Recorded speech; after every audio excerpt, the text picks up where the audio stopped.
36 بہت لوگوں سے سنا ہے کہ مرنے کے بعد روح 40 دن تک گھر آتی ہے اور زیادہ رونے سے میت کو عذاب دیا جاتا ہے.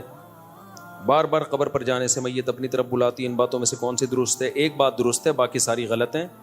حدیث میں آتا ہے ان المیت لیعذب ببکاء اہلہ علیہ. عربی الفاظ ہیں کہ میت پر عذاب ہوتا ہے اس کے گھر والوں کے رونے کی وجہ سے. اب سوال پیدا ہوتا ہے چیخو پکار کر کے رو وہ رہے ہیں، عذاب اس بیچارے کو کیوں ہو رہا ہے؟ یہ تھوڑی رو رہا ہے. تو علماء نے اس کا جواب دیا ہے کہ اس پر لازم تھا، اس کو پتا تھا کہ جب میرے خاندان میں یہ رواج ہے کہ میں مروں گا تو گریبان پھاڑ پھاڑ کے چیخ چیخ کے پورا محلہ سر پہ اٹھایا جائے گا، تو اس نے اس برائی سے ان کو زندگی میں روکا کیوں نہیں؟ تو گھر کا سربراہ اس برائی کا ذمہ دار ہوتا ہے نا جو گھر میں ہو رہی ہے.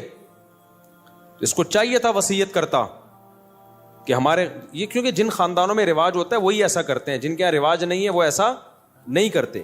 جب اس کو پتا تھا کہ میرے مرنے کے بعد ہا ہو چیخو پکار رونے کے مقابلے ہوتے ہیں باقاعدہ، جو نہیں رو رہا وہ سمجھتے ہیں اس کو تو محبت ہی نہیں تھی، لہذا جس کو محبت نہیں بھی ہونا وہ بھی دکھانے کے لیے رو رہا ہوتا ہے بہت چیخ چیخ کے. تو صبر کا حکم ہے، رونے کی اجازت ہے، وہ تو محبت کا تقاضا ہے بھائی. لیکن ایسے چیخنا، عورتوں کی آوازیں گھروں سے چیخو پکار کی باہر جانا، یہ بہت بڑا گناہ ہے. اس پہ اتنی شدید وعیدیں ہیں، یہ اسلام میں جائز نہیں ہے. تو اس کو پتا تھا میرے خاندان میں یہ رواج ہے، تو نے وصیت کیوں نہیں کی؟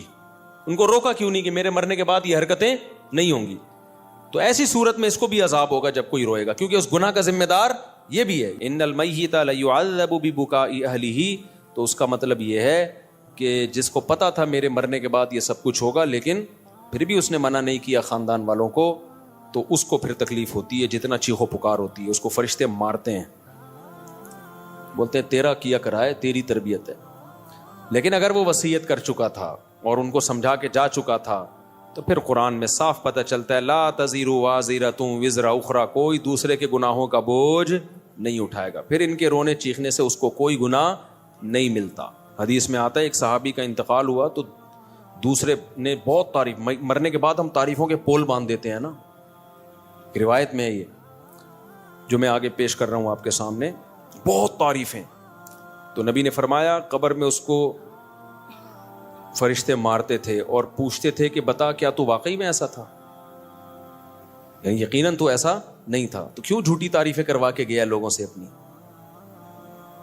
بعض لوگوں کی عادت ہوتی ہے نا کہ وہ اپنی جھوٹی تعریفیں کروا کے اپنے غلط امیج دنیا کے سامنے، جو اچھا امیج ہوتا ہے لیکن وہ جھوٹا ہوتا ہے، تو امیج ایسا بنا کے، یہ لفظ امیج نہیں ہے، مجھے کسی نے بتایا امیج ہے نا، تو میں جو انگلش میں غلطی کیا کروں مجھے بتا دیا کرو میرے بھائی، میں کوئی انگریز امریکہ میں تھوڑی پیدا ہوا ہوں. تو ایسا اس کا امیج بنایا ہوا تھا کہ یعنی جو بعض لوگ ایسا اپنا تصور لوگوں کے دماغوں میں بنا کے جاتے ہیں جیسے بہت نیک.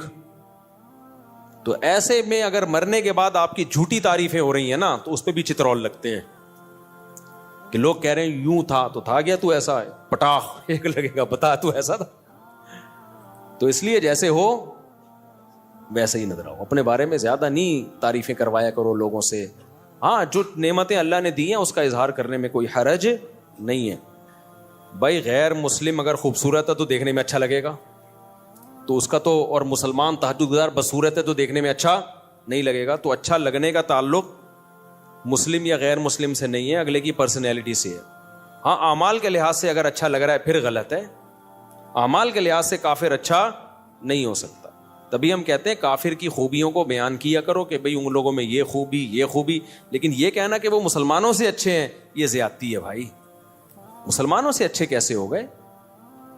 جو خدا کا انکار کرے اور جو خدا کو مانے دونوں برابر ہو سکتے ہیں؟ ایک اللہ کو مانتے ہیں، اللہ کے پیغمبروں کو، اللہ کی کتابوں کو مانتے ہیں، دوسرا مانتا ہی نہیں ہے، وہ کہتے ہیں میں خود بخود بناؤں. تو اپنے خدا کا انکار کر دیا اللہ کا، تو مسلمان سے اچھا. اگر وہ اچھے ہوتے تو اللہ مسلمانوں کو جہنم میں بھیجتا، پھر ان کو جنت میں بھیجتا. ہاں یہ کہنا درست ہے کہ ان چیزوں میں وہ مسلمانوں سے اچھے ہیں، اور سب مسلمانوں سے بھی نہیں، خاص جیسے پاکستانی مسلمانوں سے امریکی مسلمان کرپٹ نہ ہونے میں اچھے ہیں. جاپانی مسلمان پاکستانی مسلمانوں سے ڈسپلن میں اچھے ہیں، ڈسپلن ان کا بہت اچھا ہے. صفائی ستھرائی میں وہ پاکستانی مسلمانوں سے اچھے ہیں. تو پاکستانی کس چیز میں اچھے ہیں؟ وہ سوچ رہا ہوں ابھی کوئی دماغ میں آئے گا تو بتاؤں گا. تو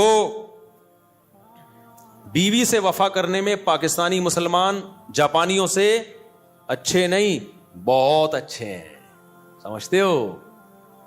اور ایک اور چیز رہ گئی, بچے پیدا کرنے میں بھی بہت اچھے. تو چند چیزوں میں تو ہو سکتا ہے, یہ تو کافروں میں بھی تھا نا. نبی صلی اللہ علیہ وسلم نے فرمایا خیارکم فی الجاہلیت خیارکم فی الاسلام. جو زمانے جاہلیت میں کافر اچھے تھے, اسلام میں بھی وہی اچھے ہیں. تو اس سے پتہ چلا کافر میں بھی کوئی اچھا ہو سکتا ہے نا. تو یہاں اچھائی سے مراد ہے چند صفات میں اچھائی, غیرت میں, بہادری میں. تو بعض کافر بڑے غیرت مند ہوتے ہیں, بہادر ہوتے ہیں, سخی ہوتے ہیں.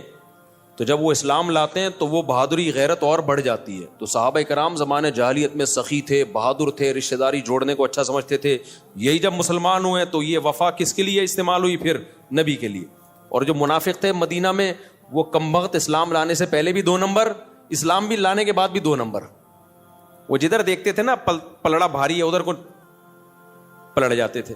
تو نبی کے جو رشتہ دار تھے قریشی ہاشمی, حضرت ابو طالب کو دیکھو, اگرچہ کفر میں موت ہوئی ہے لیکن رشتہ داری آخری دن تک نبھائی ہے نبی کے ساتھ کہ میرا بھتیجا ہے, میں اس پہ کسی کو انگلی اٹھانے نہیں دوں گا.